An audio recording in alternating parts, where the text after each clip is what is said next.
As soon as we're armed and equipped, we'll return to Fujiyama.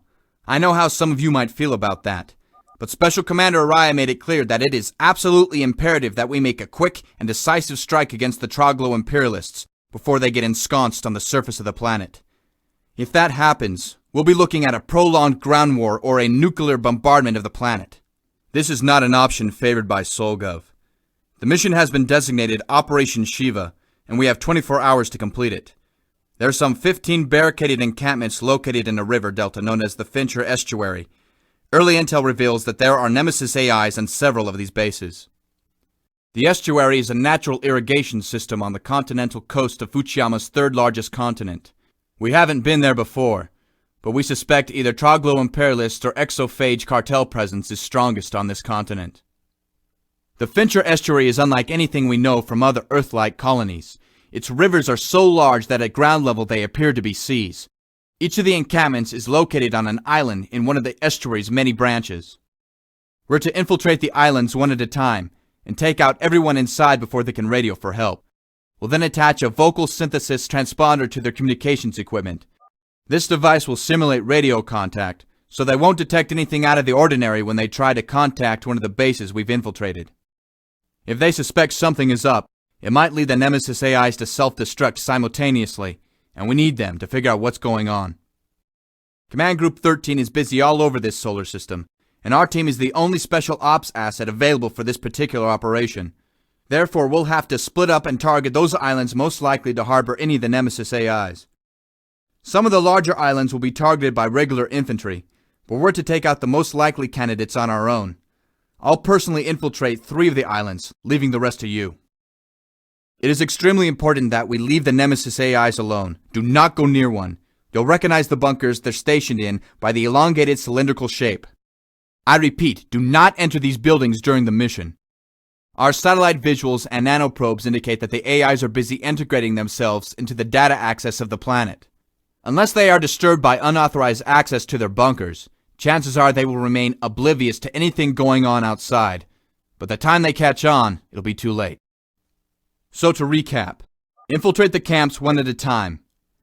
Make sure every hostile has been neutralized and ensure that none of them warn the Nemesis AIs located in the cylindrical bunkers. Attach a vocal synthesis transponder to the comm equipment of each camp. Stay away from the Nemesis AIs. Good luck, Marines!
As soon as we're armed and equipped, we'll return to Fujiyama.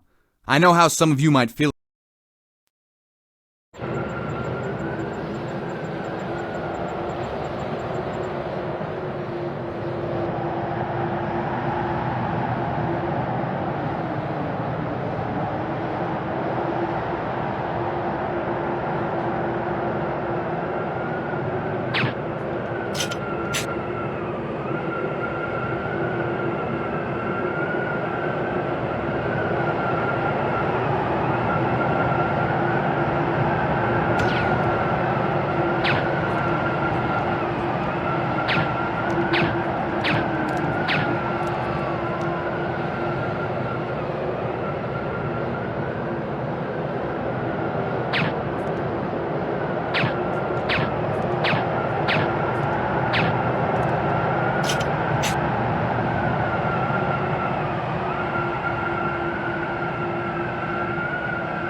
As soon as we're armed and equipped, we'll return.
The tribunal has reconvened and court is now in session.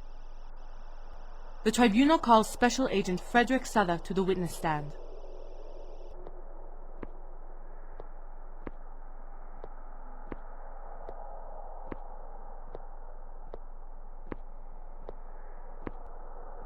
Special Agent Souther, you are in front of a military tribunal.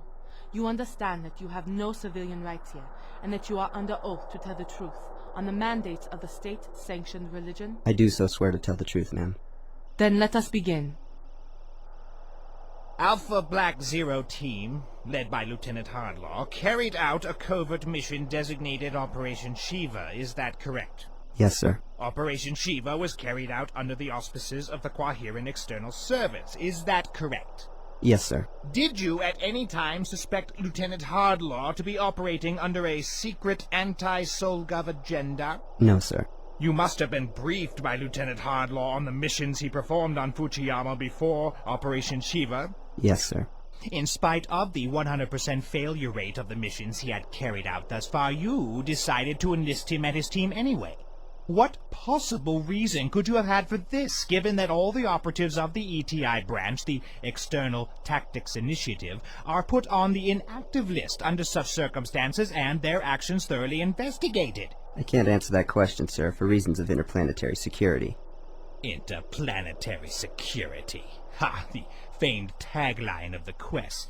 Well then, was the slaughter of an entire division of Solgov's civil servants also a matter of interplanetary security? Was that part of Operation Shiva? I cannot answer that question, sir, for reasons of interplanetary security. May I remind you, Agent Souther, that you are under oath and that the issue before this tribunal, pertaining to the actions of Alpha Black Zero Team on February the 19th, 2366, as related to interplanetary security, is something that law enforcers such as myself are greatly concerned about. I understand, ma'am. Then think very carefully, Agent Souther. Very carefully. I want your next answer to elaborate on the actions of Alpha Black Zero Team, its involvement with the Quahiran External Service, the events that transpired on February the 19th, 2366, and all operations leading up to it. I am afraid I cannot answer that question, sir, for reasons of interplanetary security. Do you want us to call your superior in here, Agent Souther? We are fully authorized to do so. I regret to inform you that my superior is not available at this time, ma'am. Where is he then? I cannot answer that question, ma'am, for reasons of interplanetary security. If needs be, we will hold both you and your superior in contempt of court, Agent Souther. We could have your superior dragged back here by military police in a heartbeat, and may I make myself perfectly clear that in such an event it will go on record that such unfortunate action was necessary on account of your refusal to divulge information essential to the completion of this court-martial, Agent Souther. I understand, sir. I do my best to prevent the court from wasting its valuable time. Good. Who is your superior and where is he? My superior is Special Commander Muhammad Araya, and as to where he is... Yes? I'm afraid I cannot answer that question, sir, for reasons of interplanetary security. Special Commander Araya is protected under the Covert Operative Liberties Act of 2348, Section 19, Paragraph 30. Who in God's name is this Araya character?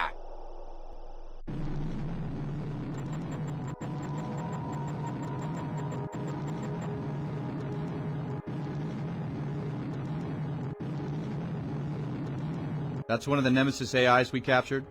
Correct. Looks small, doesn't it? The size of their system kernel is still bulky compared to the Gen 6 Cassiopeia. The one opposite it? No, that's an AI we shipped here especially from the Leonidas Halo. It's a pretty advanced variant of the Cassiopeia class. It's a Gen 3 Uriel, an AI torturer. An AI torturer? What? I'm sorry, I'm having a hard time figuring this out. That thing is able to torture an AI? How do you torture something that doesn't live in the organic sense? A fair point. An AI does not breathe, it does not feel pain or doubt. You can't coax it to betray its operational parameters. It would sooner self-destruct, as did 5 of the 6 we captured. This is the only one left? Sadly so, yes. And you're torturing it. How? Fail-safes ensure that physical tampering of any kind would immediately cause the AIs to self-destruct. In a world without pain and passion, We do not have recourse to the techniques you would normally use on humans. Pulling fingernails out, smashing teeth, that sort of thing, you mean? Quite. However ingenious, these are still machines, constructed machines. An autonomous brain, an AI, consists of two parts. One part thinks using short-term memory, and another part supplies the information through associative thinking. Much like the human brain after which it was initially modeled. However, AIs also control the way they think, according to the nature of the problem they are presented with. This might call for, say, a more mathematical than practical thinking approach. In such a case, the faster part reroutes the neural paths, providing a faster access to mathematical libraries instead of historic texts. So they're all schizophrenic psychopaths? No, nothing like that. It's like changing someone from a linguist into a chemist in the blink of an eye. Also, AIs change their patterns every so often to ensure security. One AI would never be able to decode the way another AI thinks. That would be like looking at someone and correctly guessing his or her exact genetic makeup, history, and personality. Uh-huh. So, what we do is take a modified AI, create a neutral zone in a fake data access, which both AIs have access to, and create a whole new reality derived from the situation last known to the Nemesis. Several AIs simulate reality, so to the Nemesis it appears that it has been reinstated into its last known situation. The Torture AI, nicknamed Peggy, is also present, establishing as a new AI somewhere in the data axis, belonging to some new organization. Normally, a Nemesis AI hangs silently in the data axis, passive, its position known only to those who have placed it. Peggy. That's cute. So you fool it into submission, making it feel comfortable when it shouldn't be. Well, yes and no. After letting the Nemesis get used to the idea of this brave new world, Peggy establishes tentative contact, asking a routine question, appearing as part of the access authorized to know the Nemesis location. Slowly, the number of questions is increased, and the kind of questioning changes, bringing in new elements and leaving out other parts. The questions themselves are meaningless, but the Nemesis already used to Peggy's presence will answer them. The answers are as useless as the questions. And even though the Nemesis will never answer an external question about classified information, or something that would imply the destruction of itself, the fact that it is answering them forces the Nemesis, eventually, to cycle through its thought patterns. Uh-huh. That cycle is then analyzed by Peggy, until it finds the exact thought pattern that the Nemesis is using to reroute the neural paths and code the information flow to and from the long-term memory. Once that pattern is found, Peggy starts asking a single question on a single topic, faster and faster, the same question over and over again, forcing the Nemesis to fully optimize one part of its neural pathway structure. So you bore it into submission? It's more like a distraction, a decoy. Once the Nemesis is fully occupied, Peggy turns nasty. Splicing the stream of information, Peggy starts simulating the thought pattern used for the rerouting, injecting correctly signatured nanos and copying certain neural paths to itself, using the Nemesis' own thought patterns to suck it dry. Okay, Professor, you've lost me again. In short, Lieutenant, instead of asking for the key, Peggy holds the Nemesis to the light and derives the key to its knowledge from the silhouette of the Nemesis' brain, creating a negative to recreate the original picture, using the blind spot in the thought process of any AI based on the Kurtz-Manilov original brain design. Peggy here is a modified torturer, adapted to what we think a Nemesis is capable of. So Peggy's used to torture Cassiopeia. Correct. We create military technology that allows us to control our federated space and military organizations more efficiently, and create technology to sabotage that efficiency at the same time? That's crazy. Moreover, it's costing lives, and that's inexcusable. You must have studied the military policies of the 20th and 21st centuries, Kyle. You know that we never create this kind of technology without creating the means to destroy it as well. But the people creating the technology and countermeasures are being recruited by our enemies. Hardly. You mean a few AI coaches, coders, and neural net engineers tempted by the salaries of exophage cartels? Section 91 primarily consists of autons, AIs that can recreate themselves, and design better versions of themselves. They are incorruptible. Section 91? Part of our Itronics divisions in the Leonidas Halo. Have you ever been to Earth? No. I was born on Freegard, but I know what the Leonidas Halo is. An astro-engineered ring of Russian and American space stations linked together in orbit around Earth some 100 years ago. It's the wealthiest Solgov society after Quahira, and houses thousands of nano, itronic, and gene engineering companies, not to mention millions of citizens. It's Quahira's most important ally within Solgov's Senate. Top marks, straight from the books, I believe. Section 91 is spearheading these programs, and I assure you that no AI has ever been bought by the exophage cartels, and certainly not an Auton. No good will come from this. Our analyses of the enemy's behavior do not back up your concerns, Lieutenant Hardlaw. However, while we have no need of your insight when it comes to Solgov military policy, we do need you to command your team again for us. Another quest mission? Yes. I hope you're all sufficiently rested, Marines. We're being sent on a covert mission to a planet called Typhoon Bak. Typhoon Bak is another abandoned colony world. I won't go into the details of the planet's sad history, since we all know it by now. We've seen the situation on Shi and Fuchiyama. This is more of the same. There's one thing that distinguishes Typhoon Bak, however. It lies in a star system called Neresh-Tova, which is surprisingly enough a commercial success story. All the other terraforming worlds in the Neresh-Tova system have made the transformation from agricultural backwaters to industrialized members of Federation Sol Government of Planets. Typhoon Bak was the only project that got shafted early on, though there is no clear indication why. We suspect that the terraforming company responsible for the development of Typhoon Bak was somehow in league, even then, with one of the exophage cartels, or some predecessor. According to the Nemesis AI that we interrogated, there is a structure on the surface that might have been the original Foundry construct. It has been greatly expanded and has been dug into the planetary surface like a tick into skin. It resembles one of the industrial pits that dot the landscape of Debunera, an exophage cartel planet outside the Solgov Federated space. The industrial pits of Debunera are mainly operated by slaves, and it's likely the exophage cartels are manning the Typhoon Bak structure the same way. We're sure that it's a production facility for the type of neuronet processors that are integrated in the Nemesis-class AIs which the Troglo-imperialists are using against us. Destroying it would be a huge setback for them, and could buy us valuable time to root out the inner circle and deal with them once and for all. Our purpose in infiltrating the industrial pit on Typhoon Bak is 1. To place detonator charges on each of the vaulted doors of the 4 reactor chambers. The facility must be completely destroyed. 2. To try to find some sort of logistics mainframe and download its data into your own datapad. We must find some clue as to where they're shipping the parts. Good luck, Marines!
I've got a visual on a possible hostile.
I've lost visual contact.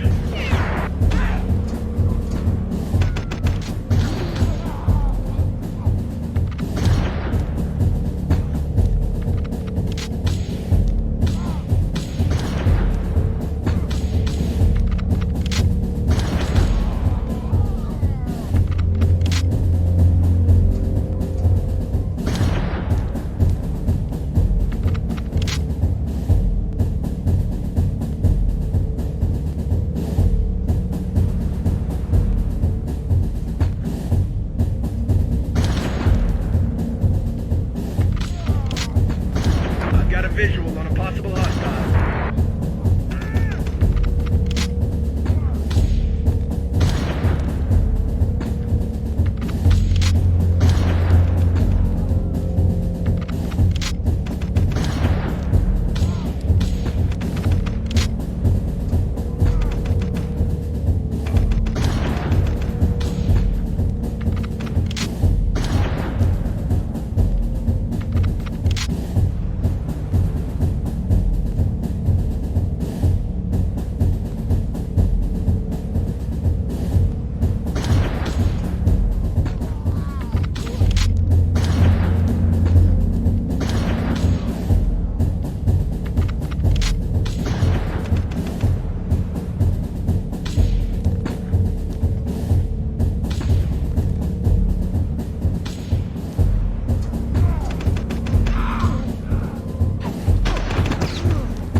I've lost them.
enemy down. He won't be getting up again.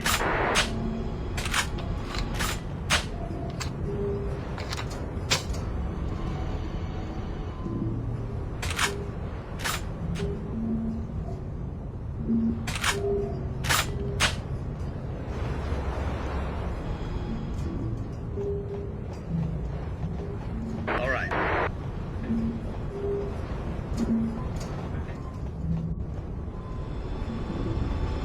Okay.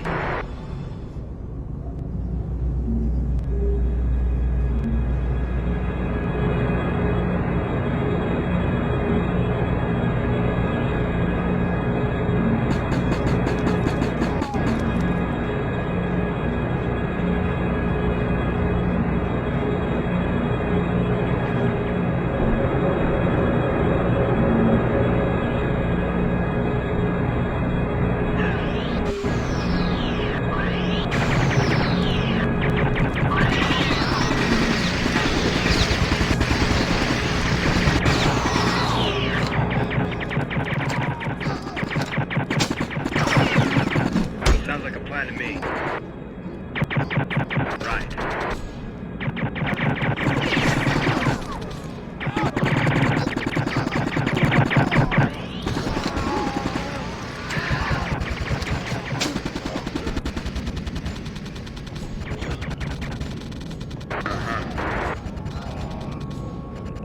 I'm taking fire.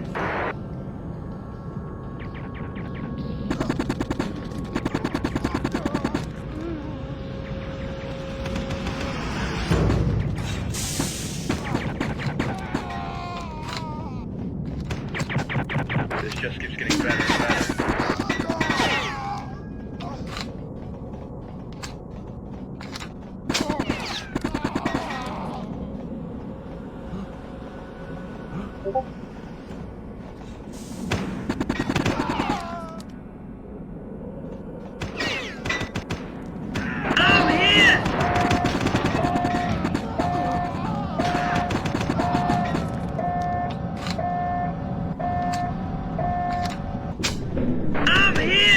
Let's do it.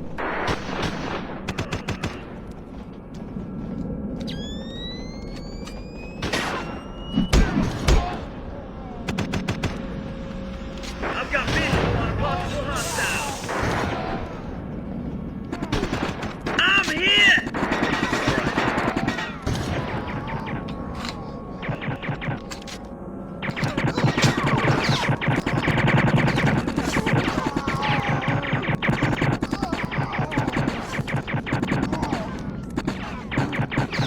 I've lost him!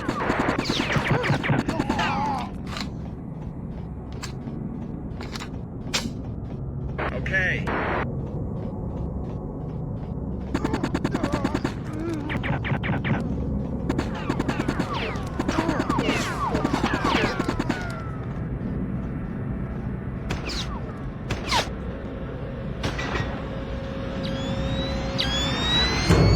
I've got visual on a possible hostile.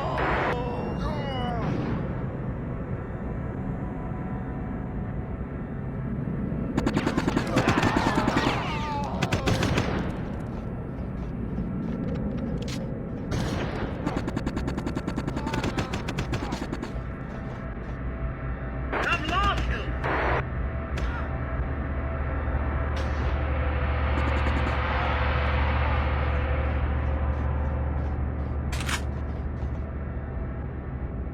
I'm hit!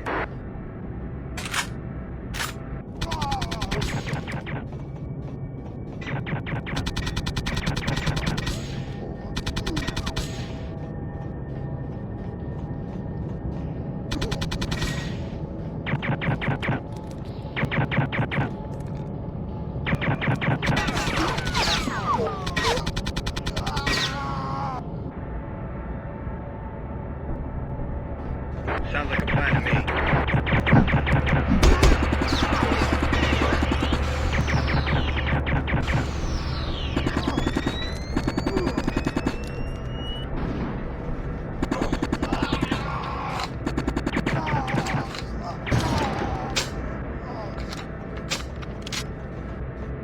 Right. I'm hit!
Contact.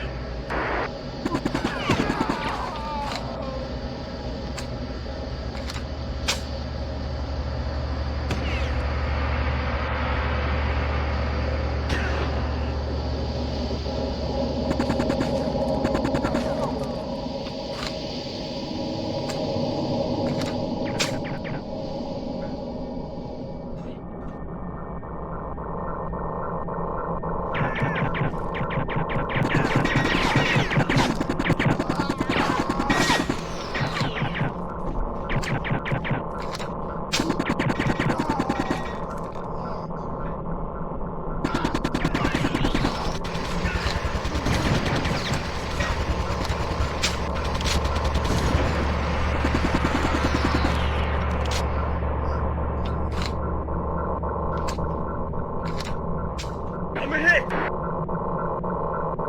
Affirmative! Roger that.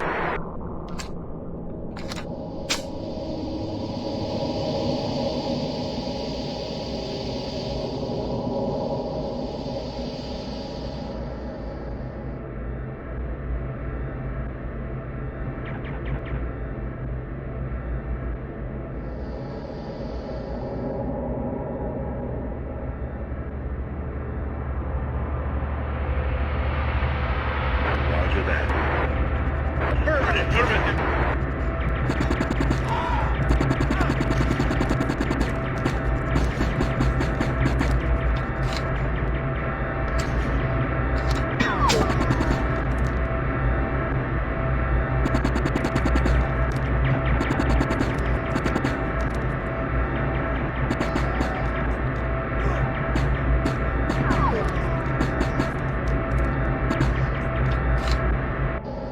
I've got a visual on a possible hostile.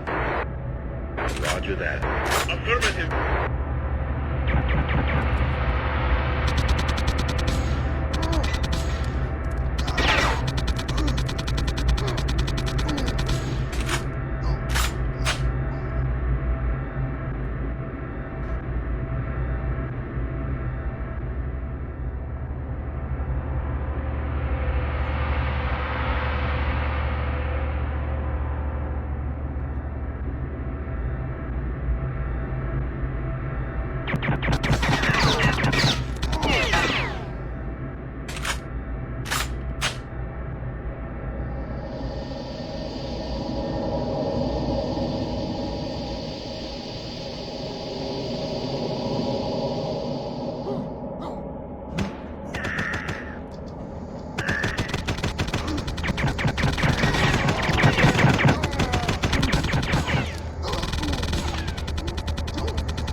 Roger that.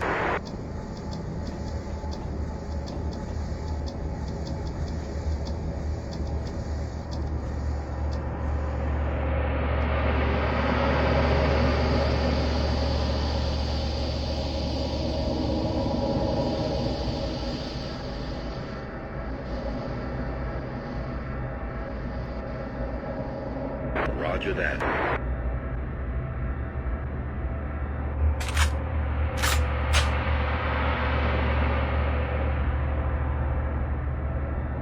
Roger that.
This just keeps getting better and better.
Are you getting all of it?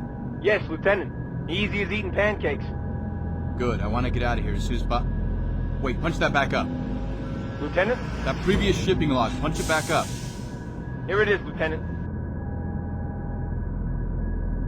Son of a... Damn them. Damn them!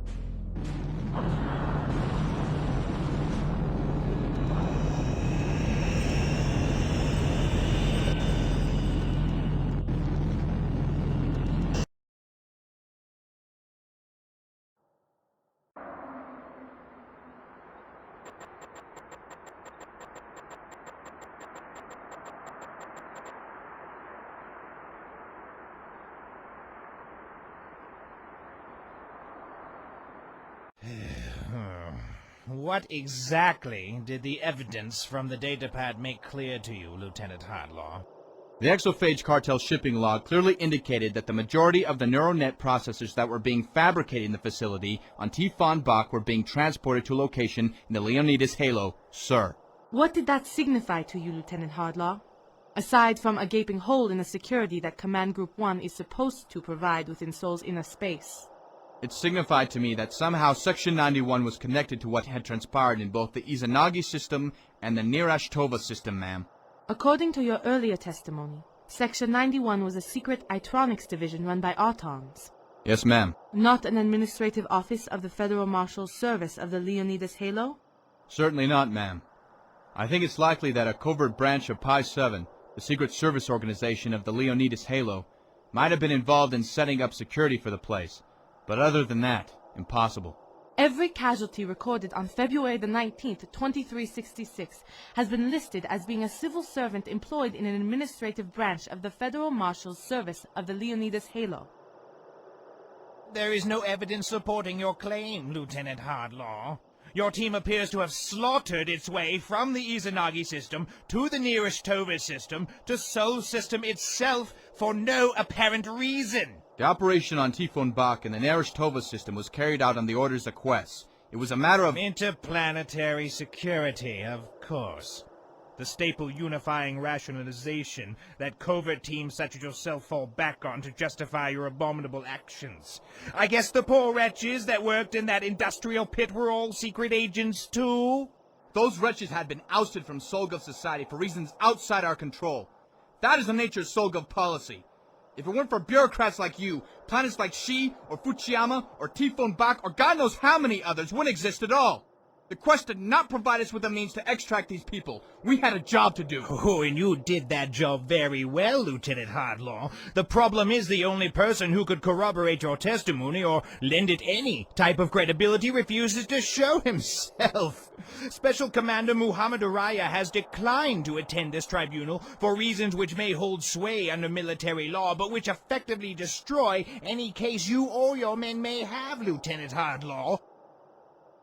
In fact, Lieutenant Hardlaw, one wonders why Commander Araya has chosen not to appear before this tribunal, instead opting to protect himself under an obscure but very effective paragraph of covert military law. Could it be, perhaps, that he wishes to distance himself from you and your actions in this matter? The evidence proves beyond doubt that you are too temperamental, too easily swayed by your emotions, and of doubtful competence when it comes to making command decisions. The evidence indicates that you are guilty of mass murder. The evidence suggests that you are unfit for command. The evidence suggests that you are responsible, Lieutenant Hardlaw, for the entire disastrous campaign carried out by Alpha Black Zero leading up to the massacre on February the 19th. The evidence condemns you, Lieutenant Hardlaw. Not yet. There is new evidence, Judge Slaudecker.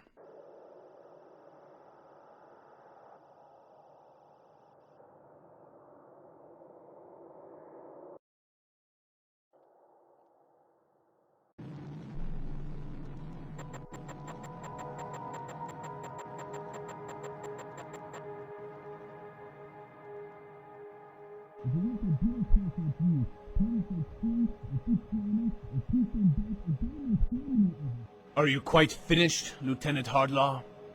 No, I'm far from finished. We left Typhon Bach behind in a cloud of nuclear smoke. A lot of innocent people died. Correct. And I take full responsibility for that. Come on now, Kyle. What would you have done to save them? The Troglo imperialists or the Exofash cartels would have blown up the place themselves if you'd let them. Those people were as good as dead. How long do you think they would have lived had we evacuated them anyway? A year? A few months? Wasting away in some third-rate radiation treatment center? I don't want to think about it like that.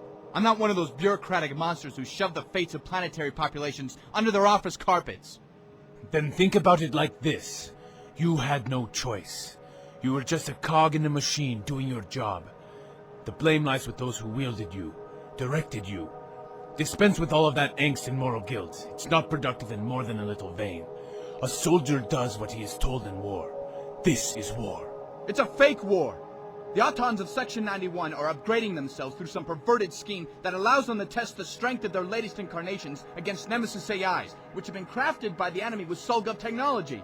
It's insane and dangerous. Who knows what they're gonna test next, or how accurate their forecasts are.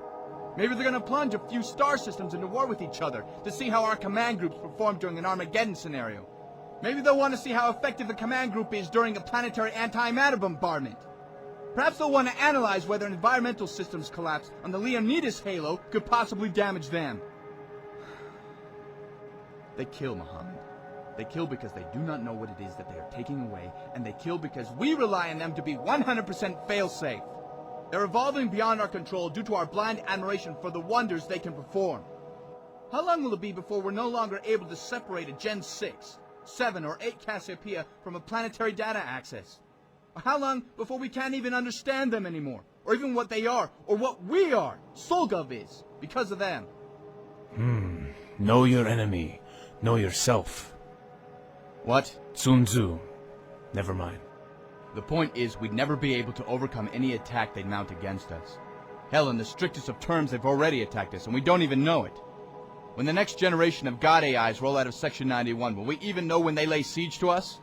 Well? I concede the point. It appears that we have flown too close to the sun.